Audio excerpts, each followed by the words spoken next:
عارفة إن كتير مننا طول الوقت بيحاول يعدل ويتغير للأحسن، حتى لو كان ده محاولة داخلية لسه متحققتش على أرض الواقع. بس الإنسان بطبعه بيكون عنده الرغبة إنه يكون أحسن ويعمل ويطور حتى لو فعليا ما بيعملش. بس حلقة النهاردة هكلمكوا عن حاجة واحدة بس، حاجة واحدة هتغير جزء كبير من حياتك، وكمان هي مش إضافة، بالعكس هي استغناء. أهلا بيكم في حلقة جديدة من بودكاست سناكس وعي. أول كتاب بدأت في تلخيصه في البودكاست كان نظرية الفستق لفهد عامر الأحمدي، وكان في نظرية مهمة جدا في الكتاب بتقول إلغاء السلبيات أولى من إضافة الإيجابيات، واللي احتوى على حاجات كتير قوي جوانا مهم إن احنا نستغنى عنها قبل ما نفكر إن احنا نضيف أو نطور حاجات جديدة. سمعت حلقة لدكتور كريم إسماعيل بيتكلم فيها عن فن الاستغناء، ازاي تشيل حاجة معينة من دماغك أو من حياتك، واتكلم فيها عن 5 حاجات لو استغنيت عنهم حياتك النفسية هتتحسن بشكل ملحوظ، وغير طبعا الحاجات اللي اتذكرت في كتاب نظرية الفستق. وهنشوف مع بعض ازاي مهارة واحدة زي فن الاستغناء قادرة فعلا تغير جزء كبير من حياتك وتكاد تكون حياتك كلها. أول حاجة عن العلاقات المؤذية. خلينا متفقين ان الناس في حياتنا نوعين، نوع نعرف ننهيه وننهي وجوده المؤذي بمنتهى السهولة، ونوع للأسف ما نعرفش نعمل ده، وده لأنه ساعات بيبقى الأهل. أحيانا بتبتلى في علاقتك مع أهلك، بس ده حلها الوحيد الصبر والدعاء، لأن ده بر وطبعا بتؤجر عليه. أما عن النوع التاني اللي هو سهل تنهيه، أي نعم مش طول الوقت بيبقى ده سهل، بس لازم تتعلم تختار صحتك النفسية مقابل العلاقة المؤذية دي، سواء كانت علاقة شغل أو صداقة أو situationship أو relationship. أيا يكن لازم تبقى مدرك إن مش كل حاجة ينفع ندي فيها فرص، وإن أصلا العلاقة المؤذية مفهومها استنزاف لطاقتك ومحاولاتك ووقتك وتفكيرك، وإنك تكون متقبل إنه أنا بعزك جدا من جوايا، بس مش هينفع تبقى في حياتي تاني. انت محتاج تقعد مع نفسك وتفلتر علاقاتك كلها جوا دماغك. الشخص ده بيضيف لي فتمام، الشخص ده بيستنزفني فلأ، انا اولى بطاقتي ووقتي وصحتي النفسية. تاني حاجة هي تأثير السوشيال ميديا عليك. فلتر واستغنى عن كل محتوى بيسرق منك وقتك من غير فايدة، واي محتوى تحس انه بيأثر عليك سلبيا. لو انت بتقدم كونتنت عن حاجة معينة وشايف حد بيقدم نفس المحتوى ده او الكونتنت ده وهو انجح منك، فده مثلا بيحسسك باحباط نوعا ما، فاعمله unfollow عادي جدا بمنتهى البساطة. دايما حاوط نفسك بمحتوى يطور منك، حتى لو انت مثلا شايف ان زي ما قال دكتور كريم اسماعيل الكيمياء مش متولفة بينك وبين الشخص اللي بيقدم المحتوى اللي قدامك، حتى لو انت مش قادر تحدد السبب ده، بس شايف انه بمجرد ما انت بتشوف الشخص ده بيأثر عليك سلبيا، فلا استغنى، اعمل unfollow unsubscribe. فدايما حاوط نفسك بمحتوى حتى لو مش هيضيفلك، بس على الأقل ما ياخدش منك وما يستنزفكش.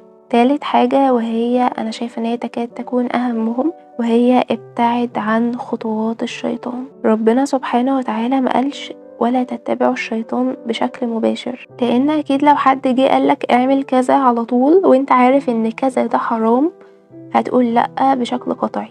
انت واحد مثلا بتحب الشاي عادي بس هو بيسبب لك أزمة صحية، وجه حد قالك خد اشرب الشاي ده بشكل دايركت، هتحس انه يعني الموضوع مباشر على عقلك، انا الموضوع ده بيتعبني فلا، حتى لو انت بتحب ده. اما لو حد جه قالك والله ده طعمه لذيذ قوي، حتى بص يعني بق مش هيأثر معاك، لو خدت الحاجة الفلانية مرة واحدة بس مش هتأثر معاك، جابها لك بتدريج وبتسلسل يخليك تحاول تقتنع بالراحة، ما جابهالكش بشكل مباشر، لأنه طبيعي لو جابهالك بشكل مباشر هتقول لأ. عشان كده ربنا قال ولا تتبعوا خطوات الشيطان إنه لكم عدو مبين. وفي الجزئية دي ذكر دكتور كريم اسماعيل مثال فيها حلو جدا، ان مثلا كواحد ولد شاف مثلا صورة للمغنية الفلانية، فده تمهيد للموضوع، يعني هو حب يبسطه بالصورة دي او بالمثال ده. مرة على مرة هتبقى صورة العارضة الفلانية، مرة على مرة بقى الموقع الفلاني، وهكذا، ودخل في دايرة ملهاش اي لازمة من الاول.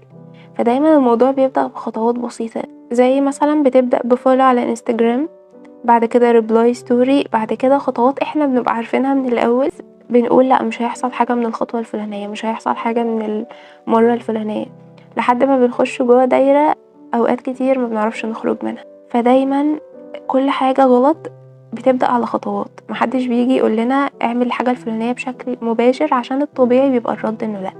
رابعا الاستغناء عن عادات مؤذية، حاجات صغيرة بس تراكمها مؤذي جدا ليك، زي مثلا السهر. ربنا قال وجعلنا الليل لباسا وجعلنا النهار معاشا، وأثبتت الأبحاث ودكاترة كتير إن بيتم إفراز هرمون بالليل بس والبني آدم نايم اسمه الميلاتونين، وهو طبعا بيحمي الخلايا من التلف وبيحسن الحالة النفسية جدا، لأن في علاقة قوية بين قلة النوم واضطرابات المزاج. وطبعا عدم إفراز الميلاتونين بشكل طبيعي بيؤدي إلى تقلبات مزاجية واكتئاب وضعف التركيز والذاكرة. وليه من الأول حاول تستغنى عن عادة زي السهر ملهاش لازمة. وخامس حاجة هي الاستغناء عن عقلية الانتظار. أوقات كتير بتفضل مستني هدف معين أو وظيفة معينة تحصل عشان تبقى راضي، بتقول أنا لما هعمل كذا أنا هبقى مبسوط، أنا لما أوصل للوزن الفلاني أو لما أخد المرتب الفلاني أو لما أخد الترقية الفلانية أنا هعمل عشان أنا وقتها هبقى مبسوط. بطل أو استغنى عن إنك تستنى حاجة معينة تحصل عشان تبقى راضي أو كويس، مع إن ربنا ممكن يكون كاتبلك الأحسن، والأكيد إنه كاتبلك الأحسن. أوقات لازم نبطل نستنى ونرضى من جوانا. أما عن العادات اللي كانت في كتاب نظرية الفستق، أهمهم هم كانوا أكتر من حوالي 10 عادات.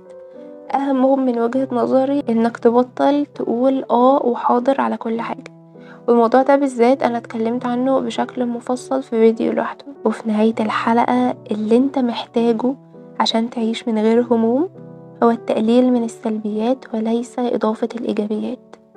هو الأكيد وكلنا متفقين إن إضافة الإيجابيات هتخليك بني آدم طبعا أحسن وتتغير للأحسن، بس في عادات بجد لو انت استغنيت عنها هتلاقي نفسك تلقائيا بتتطور من غير ما تضيف حاجة جديدة. عزيزي المستمع، اسمع، فكر، اتحرك.